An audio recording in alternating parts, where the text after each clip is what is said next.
Yay! Finally, my iPhone films again, which, let me see, is there a huge delay? No.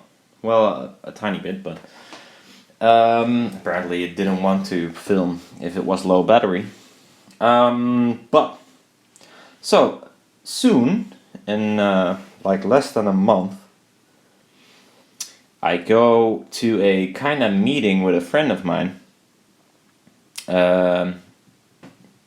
With the speakers we've built, the Case project, it was called, with a C. Yeah, I thought, well, that's nice, because I think that those speakers, well, turned out really nice. But I wanted to have something of my own, or try to make something. I'm not sure if I'm even able. If it's not, it's okay. I mean, it's just fun to be there and listen to projects of other people that build stuff, as well as Hypus just having sort of a road trip and see what people think of his his speakers. Hypus, hi, hello. So, but this is actually kind of the same size panel as he has. I gave him my old panels a year back, and he made these speakers.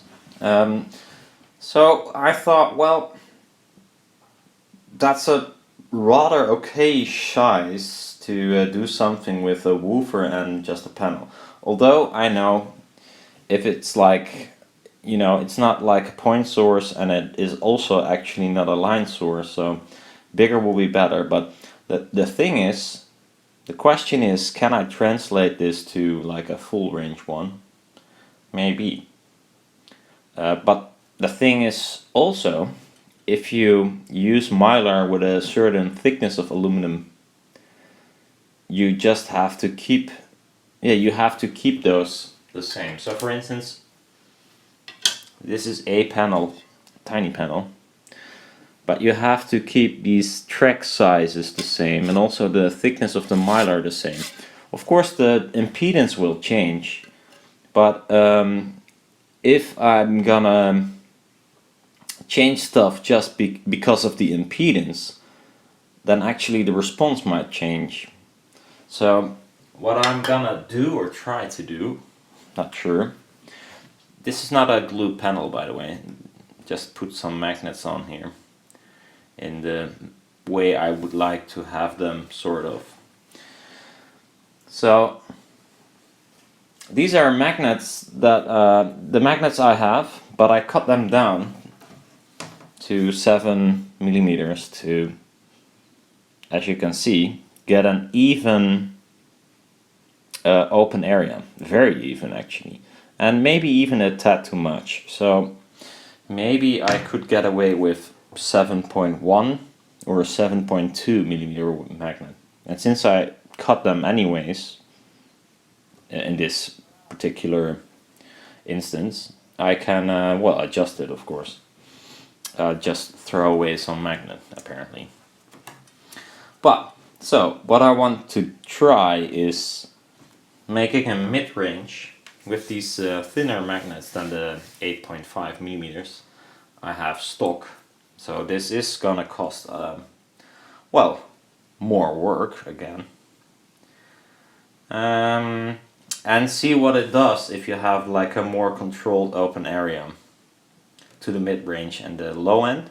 Although low end, I mean, I think the resonance will be like 100 or something, maybe 110 or so.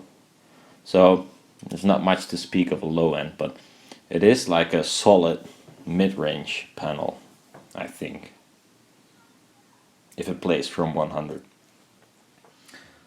And then the next thing is, I could use these 3 millimeter magnets, same stuff, but then cut down to do the top end. But I think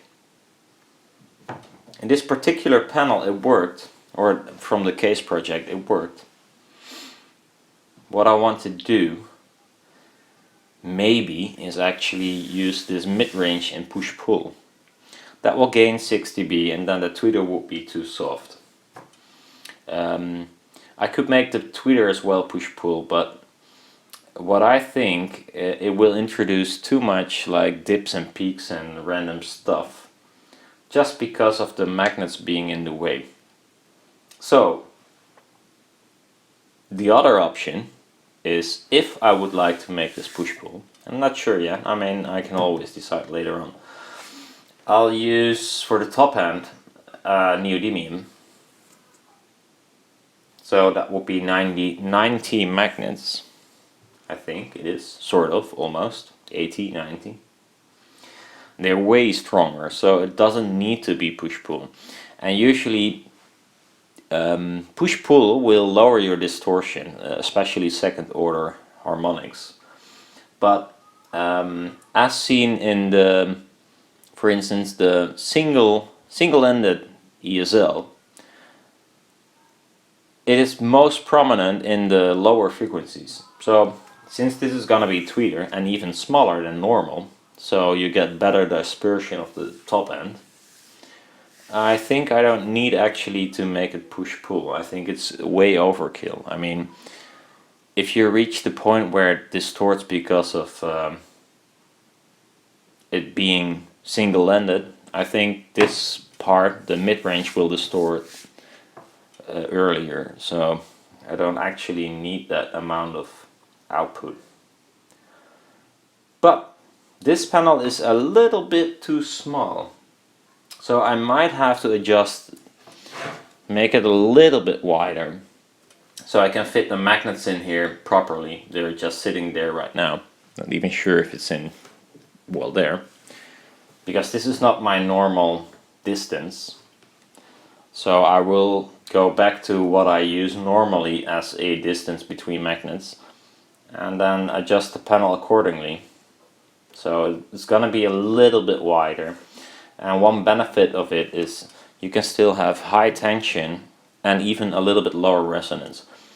It's not per se that it's useful, the resonance. I mean, if it's lower, it's not like you're gonna play down to 80, 70 Hertz all of a sudden, but the roll-off will be nicer. I know I will ditch some of the benefits of having a resonance somewhere, but as seen in the case project, there is a huge slab of felt on the panel to control this resonance, because it's not sounding very nice, and we don't need it and we don't use it. So in this case, lowering the resonance, there still will be a peak, but it's easier to damp, and also it's it could be more out of the passband, so maybe more out of in a region that I'm not going to use anyway. So that's kind of the idea. And then as well, I'm not going to use wire for this, or at least I would like to not use wire for this. So what I'm going to do, I have several options. My printer does not print etch resistant this big, not at all, so that's not an option. Too bad, because that's like the quickest and nicest option. Second option is use my plotter, and I'll use a big permanent marker to draw these coils and the coils from the tweeter. That's one option, could work. Not sure. Of course I did use the plotter a few times, but never made this kind of big panel with it. And why not, actually? That's an option. Another option is I still have a laser somewhere. Let me see if I can find it. Ow! Stepping on something.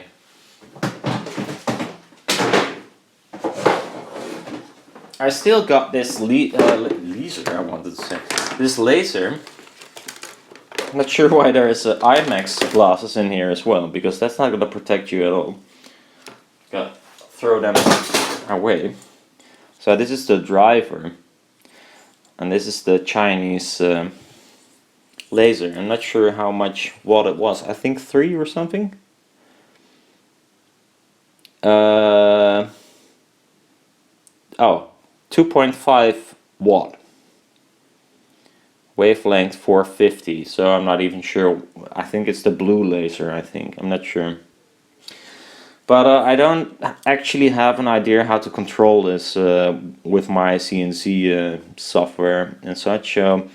Still have to find that out. That's the reason actually why it's in this container. I've never used it. But the laser is way too weak to cut aluminum or evaporate aluminum. Also, you would not want to evaporate aluminum because it's sitting on mylar, which has a far lower melting point, so you would just cut it if you would have a strong enough laser to cut the aluminum in the first place. So, what I'm gonna do, or what I'm gonna try to do if I got this stuff working, well, that could be an option, by the way. I'm not sure if I'm gonna do it because it's not gonna be fast, but is spray some black paint on my aluminum laminate and just burn off the paint where I don't need it with the laser, and then just etch it. That might be a really nice option. It has probably a decent, very decent like accuracy, but it might take a while to do so, just because every place where there is no, or you don't want aluminum in the end, you have to laser away the paint. So that might be a painstaking work. With the pencil, so it's acting the other way around. I'm just adding etch resist where I want aluminum and leave the rest as is. So this is faster, I think. Way faster, because this point of this pencil is of course like 10 times as big as my laser point. So at least it's gonna take like 10 or 20 times as long. And depending on how much aluminum you will end up with versus blank mylar, if there's more blank mylar, it's gonna take even longer. So not sure. I think it's really nice for prototyping, not so much because it's fast, because, well, just because it's like accurate and you just, you know, run the program and just eat some sandwiches or drink a beer. Or smoke and drink a beer like I'm doing right now. So that's the idea. I think it's rather nice. Next problem is I don't have a container to etch something this big. That's another problem. Also, and that's another problem, I need some material of the mylar on all sides to be able to stretch it. So I need an even bigger container.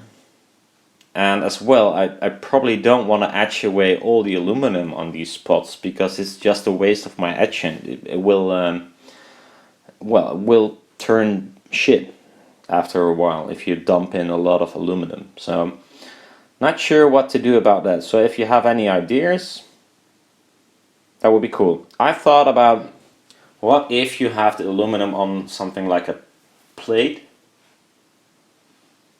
and then just dump on like a collar with some silicone underneath, or maybe a seal, some sort of seal. Could be silicone, or could as well be a huge O-ring or something, I don't know. Or maybe an open O-ring that you can make as long as you wish.